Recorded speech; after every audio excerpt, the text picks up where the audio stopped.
Bianca here. Welcome back to Artistic Lessons. I'm so happy to be back with our fourth and final video of our unit.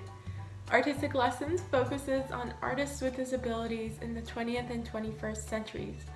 If you've been keeping up with our classes, you will know that in the first video we learned about Henry Matisse and his paper cutouts, and then we went on to learn about Yayoi Kusama and her polka dots and patterns.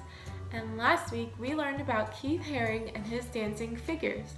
In this week's video, we're going to be learning about Frida Kahlo and how to create a self-portrait that is inspired by her art style. So stay tuned and let's get started with today's lesson. Frida Kahlo was a Mexican artist born in Coyoacán, Mexico City in 1907. To this day, she is known as one of the most influential artists of the 20th century because of her ability to go beyond all odds and use her disability to inspire her art. Growing up, she lived in La Casa Azul, a small blue house that now stands as a museum in her name. It was the place she called home both in her youth and the last years of her life. She grew up with 3 siblings, 2 older sisters and 1 younger. In her teenage years, she studied medicine and politics with the hopes of becoming a doctor. But in 1925, Kahlo was severely injured in a bus crash. She suffered near-fatal injuries to her spine, pelvis, and hips, and was confined to a bed for months. This time in recovery ultimately led to the start of her career as an artist. She had a special easel attached to her bed so she could practice painting techniques and began to paint the world how she saw it.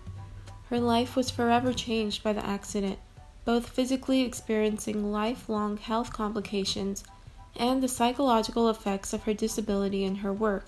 The portrayal of her body in her paintings and the pain she endured was a recurring theme. She painted herself in agony, sometimes including objects such as her wheelchair or back brace. She was both the creator and the inspiration for most of her art, and gave the viewer an insight to how she viewed the world. She painted friends, family, and even still lives, but it was her self-portraits that caught the world's attention. A portrait is a painting, drawing, or photograph that depicts only the face, head, and shoulders, while a self-portrait is a portrait of an artist that is produced or created by that artist, showing her strong brows, facial hair, and formidable stare. She was influenced by native Mexican culture by showing bright colors and nature with a mix of realism and symbolism. Realism is an art movement that rejects imaginative idealization to instead show an accurate, detailed depiction of contemporary life, while symbolism focuses on emotions, feelings, and ideas that are personal to the artist, that are not representative of real life. In 1928, she married painter and muralist Diego Rivera. Together, they dedicated themselves to art and shared political views about the Mexican nationalism movement that celebrated indigenous culture after the revolution. Indigenous means originating or occurring naturally in a place, or native. In 1939, she separated from Diego Rivera, and it was during this time that she painted her double self-portrait to 2 Fridas. This painting speaks to the heartbreak and loss she felt at the time. The Frida on the left has a broken heart symbolizing a version of the artist who is wounded by the past, but she is connected by an artery to the Frida on the right, who is now dressed in traditional Tijuana attire, and she remembers Diego with a photo in her hand. Together, the 2 Fridas suggest a position caught between past and present, and individuality and dependency. They weren't separated long, and got remarried the next year, while continuing to lead separate lives. In the same year, her painting The Frame became the first work by a 20th century Mexican artist to be purchased by the Louvre. The Frame is the artwork we will be taking inspiration from for today's project. Let's take a closer look. Frida would always depict herself in the same serious manner, disguising the personal pain she suffered for much of her life. Mexican art has long used certain items such as flowers and birds as recurring themes, and we can see those themes both played out with the ribbon and flowers in her hair, as well as the flowers and birds in the frame of the portrait. The bright colors she uses help to portray an outward beauty and almost festive celebration. We want to pay attention to these characteristics and keep them in mind for our own portraits. With her paintings, Frida Kahlo wanted to inspire and encourage women of color, the disabled community, and all human beings to be resilient and have strength even in our weakest moments. Frida Kahlo died at the age of 47 in 1954 in her beloved blue house. She was a woman who could barely walk and had to often use her wheelchair, but it was her disability that fueled her highly personal approach to art and self-discovery and allowed us, the viewer, to acknowledge her innermost emotions and imagination. Her artworks and life continue to captivate the world because of the remarkable woman she is remembered as, a woman who persevered despite living through immense physical pain and heartbreak for most of her life. Now that we learned a little more about Frida Kahlo and her art style, let's get started with today's project. You will need paper. Here I have some scrap paper and also 12 by 18 inch drawing paper. You will also need colorful tissue paper, a stapler, a ruler, a pencil, scissors, glue, and finally crayons or colored pencils. I'm using crayons in my project, but feel free to use any medium you feel comfortable with or have available to you. We are going to start off by looking back at this painting, the frame, so we can learn how to sketch the portrait of the artist. We will then be applying these techniques to create our own portraits. Taking our scrap paper, we are going to use this as a way to practice and kind of create a template of a portrait drawing. First, start by drawing the face. We want this to be an oval-like shape. Let's then connect the face to the neck and shoulders, and once you have this blank canvas of a face, you are ready to begin your portrait. Before we draw any of the features on the face, we want to draw out two perpendicular lines of symmetry, one going down the center of the face and another going across. These lines will act as a guide for us when we are adding the eyes, nose, and mouth onto our portraits. After you have your lines of symmetry sketched out, let's start by drawing our eyes. Looking at the portrait on the right, we can see that Frida Kahlo's eyes are round but taper down at the ends. Let's try to create that same shape by drawing an oval-like shape that is cut in half by our horizontal line of symmetry. Once you have one eye complete, repeat the same on the next. Continuing with the eyes, let's now add the irises and pupils, first by creating a circle within your eye shape, and then adding a dot on top for your pupils. Let's move on to the eyebrows now. Frida Kahlo is known for having bold eyebrows, so let's try to replicate what we see in the photo. Following the shape of our eyes, we're going to arch over them to create nice thick eyebrows and connect them in the middle. You can put as much or as little detail as you want in the eyebrows. I went in with some individual lines to show the hairs, but this is only our sketch to learn the fundamentals of drawing a portrait. You will be drawing your own portraits later on in the project. Let's move on to the nose and mouth now. We are going to mark down halfway through the bottom half of our vertical line. This is where our nose will end, and halfway down from that mark is where the lips will be.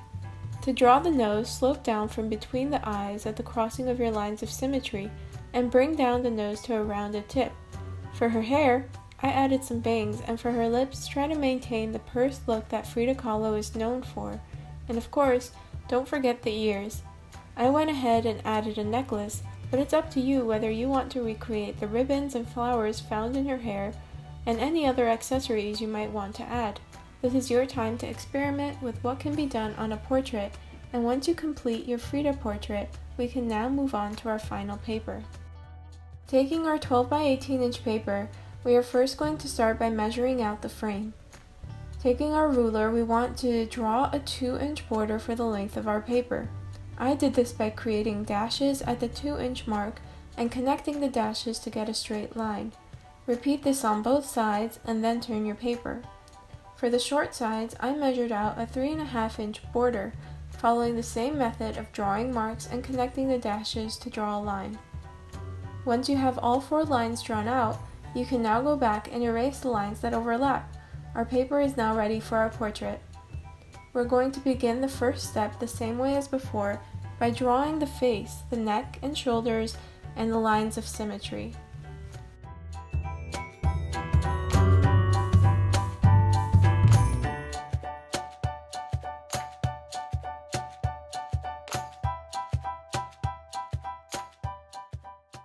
Once you have all three of these elements, pause your video. This is your time to really think about yourself and what your portrait will look like. Start off simple. What color are your eyes? What color is your hair? What does your nose look like? How are your eyebrows shaped? Take a look in the mirror. Do you wear glasses? Do you have freckles? Or even think about accessories. Do you wear any jewelry? You can even take it a step further and think about what emotion you want to show in your portrait. While we learned about Frida Kahlo always depicting herself seriously, this doesn't have to be the case for your own portrait. Think of the emotions you're feeling right now and demonstrate that in your portrait. See what you can come up with. All of our portraits are going to look completely different, so let's speed things up a little. I follow the same methods as before, but this time adapting them to my personal portrait, and you will do the same with yours. I then decided to take inspiration from Frida Kahlo's portraits by adding flowers to my hair and leaves in the background. These steps are completely optional, but it's a great way to add some natural elements that really show the connection to Frida Kahlo's paintings. If you don't want to put leaves in your background, think about your favorite places outside. Do you like to be in the mountains, or maybe you love the beach? See how you can incorporate those natural sceneries into your own portrait. Once you have your portrait sketched out with your background scenery complete, we can now move on to color our artwork. As I said before, all of our portraits are going to look completely different, and my portrait is only an example. I started off by coloring my face, and I'm using crayons on my artwork, but feel free to use colored pencils or even pastels if you'd like. I then went on to color my hair, eyes, and lips.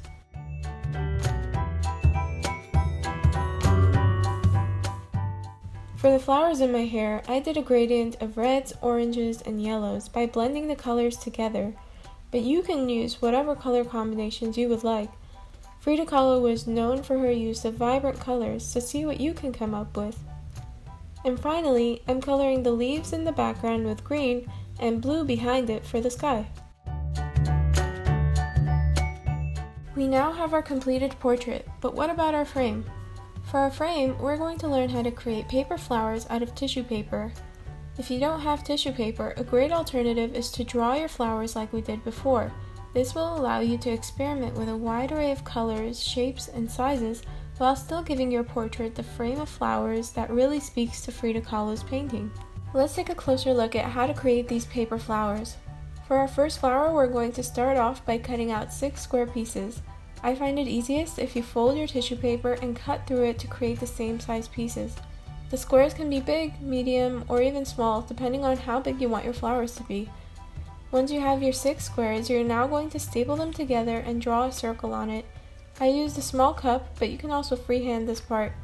Cut out your circle and take each layer at a time, pinching it towards the center until all your pieces are scrunched up in the middle.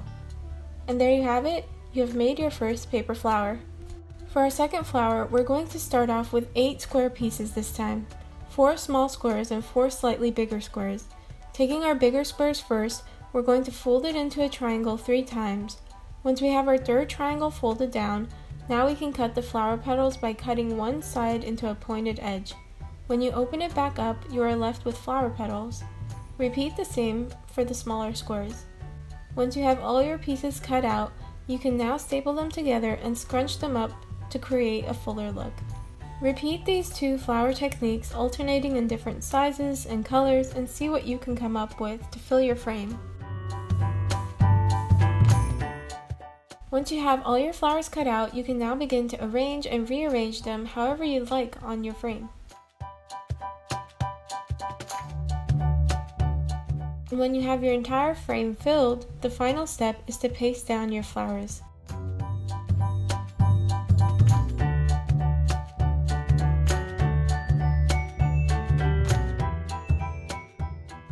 And there you have it, artists. You have now created your very own Frida Kahlo inspired self-portrait. I love how it turned out, especially with these beautiful paper cutouts that we have along our frame.